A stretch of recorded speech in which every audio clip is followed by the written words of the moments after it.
Good afternoon. Andito kami ngayon ulit sa Binangonan, Rizal. Bale, di-deliver namin yung additional order ni Ma'am Althea. At nagulantag din ako kanina kasi andito na pala siya ngayon. Ayan. Anong block na ba yun? Ay, no? Hindi ko nung masyadong tanda. Ito. Ah, ito. Yung may tao. Yan. Ayan, nakangiti na si Sir. Palaban yata na English si Nick at saka si Paul. Nakaipon ka ba? Maglo-load agad yan. Busy-busy yan yung magpag-usap. At mukhang may ulanin. And let's go. Pumayag naman silang mag-vlog ako. Ayan. Good afternoon po. Okay lang kasama kayo? Ang dala mo sa personal Thank you. Ayan, hello po. pasensya, hindi kita nasabihan. Oo nga, sabi mo, oo, yung anak ko wala pa. Nakabakasyon kami. Oh, Nasa Vietnam, nasa Vietnam kausap po kayo. Okay, hello sir. Good afternoon po. Nice to meet you. Ayan. Pero ngayon, hindi naman na masyadong mainit. Oo nga po. Hindi ka tulad ng deliver namin. Ay, nung araw na mismo. So, Oo, sobrang init po talaga. Initan ako, lalo pa ngayon. Oo. Sige. Start na po kami. Sige lang, start Oo. na tayo. Kain kayo pag ano. Sige po, oo. Okay, let's go.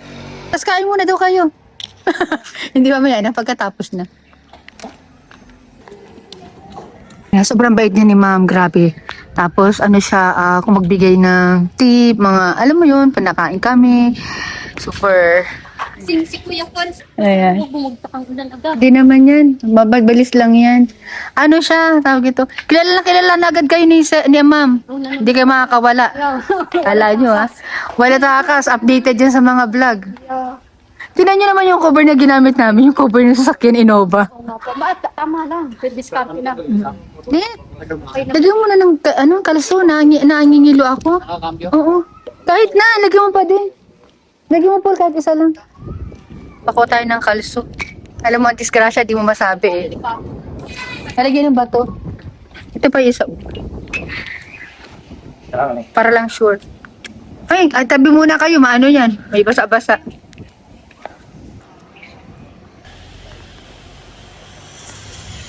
Ay, so nasakyan ni ma'am yung pagpasok ng gamit. Oo. Start. Isa nyo, tingin si sir. Sabi ko, pwede na. Sasabi ni sir, maglalagay na daw siya dito ng beer. Yan sa can. Pwede rin coffee. Ayan, soft drinks. Yan. Kaso yung height ni sir, sakto lang naman, hindi naman siya ganun katangkad. Oo, labas lang ang paa. Anyway, yan na siya. Tapos din tayo maglalagay ng dining set. Ayan. Mapapansin nyo, chillers, may kaliitan lang dito. Ito, sinadya ko ng medyo lakihan kasi talagang hindi siya komportable kapag sobrang maliit eh. At least malaki lang naman itong tingnan kapag nakalatag siya ng bed. Yan. Yan siya. May outlet na rin yan. Ang ganda daw yung ganda pa ng Assemble. ganda pa sa mga asawa ninyo. Oo. Marinig kayo, yari. Ayan. Yan. PMS Taki sa may gusto. Ayan. Simple lang. Napakasimple. Matagal na luma yung ganitong design. Kasi siya, tawag dito, banana type. Pupunasan pa namin yan. I-wipe out pa siya.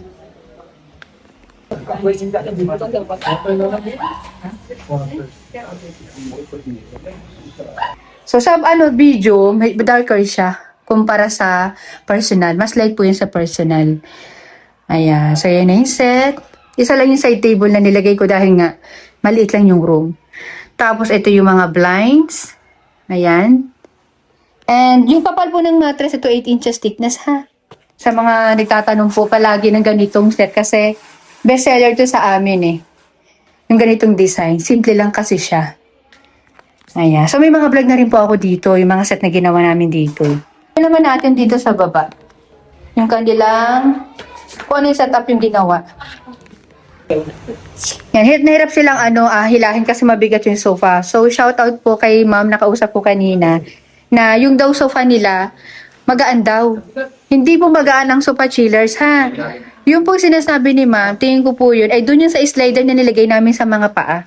Kapag nilagyan ko ng slider yan, tuhod lang, bante nyo yan eh. May gagalo nyo yan. Ito, walang slider ang paa nito. Ayan. So, gagawin na lang natin, doon sa set na yon, sa Tuesday namin pupuntahan, alisin ko na lang yung slider, lalagyan ko na lang ng paa. Oo. Urong pa. Magkaroon na kita ng space sa dining. Yeah. Okay, so ito naman yung dining set nila. Dining set. Katulad na lang to Chilos, oh, may posibilidad na umano to, gumalaw-galaw kasi may slider din yung paa nito. Yan. Puro pa ng konti. Oh, yan. Binyagan na daw. Sinamesa. Oo, kami naman mga kabinyag. Ayan. Ayan na yung set. So, ano na lang to chillers, mas maluluwag dito pa natanggal tong mga to. Ayan. So, yung iba dito mga ginawa namin, ano na lang, nasa mga vlog ko po. Yung una kasi dinala namin dito sa master's bedroom. Yan. Kasi yan, kain tayo chillers. Yan no, rice at saka chicken. Kain po. So, bali nga pala, umorder nga pala rin sa akin si ma'am ng tuyo. Ang dami, oh. Bali, 6 na kilo nga yung order niya, eh. Kaya lang, 4 na kilo na yung kinaya ko. Ayan, sap-sap. At saka, ayan. Yung ano, para, selinyasi. Ayan, no. Ewan ko lang. Pero sabi sa akin ni ma'am, Apat niya. hindi daw kumakain yan si sir. Yung layo doon yung amoy. Ayan.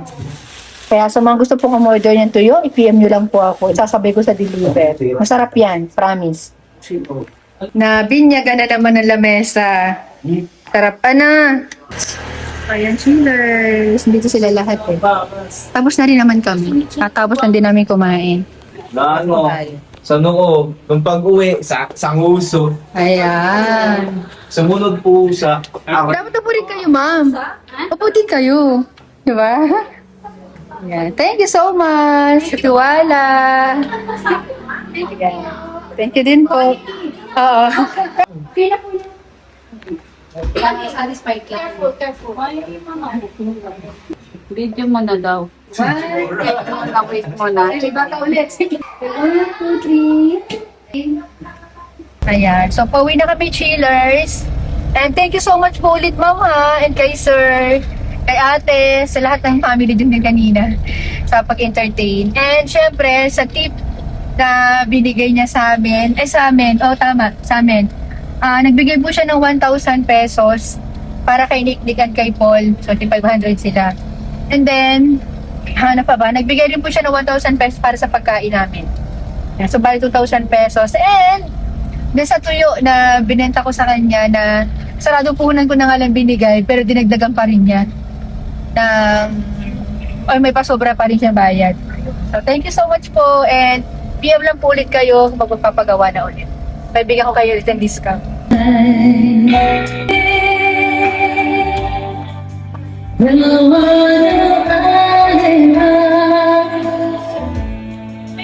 That's how I always be.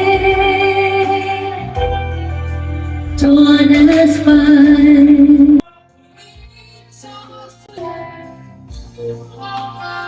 Bali, yung tip nga ko pala na binigay sa amin, ay ito na lang yung ginawa namin. Nagbanding-banding na lang kami dito. Nang sa gayon, lahat po ay makatikim ng tip na binigay ni ma'am.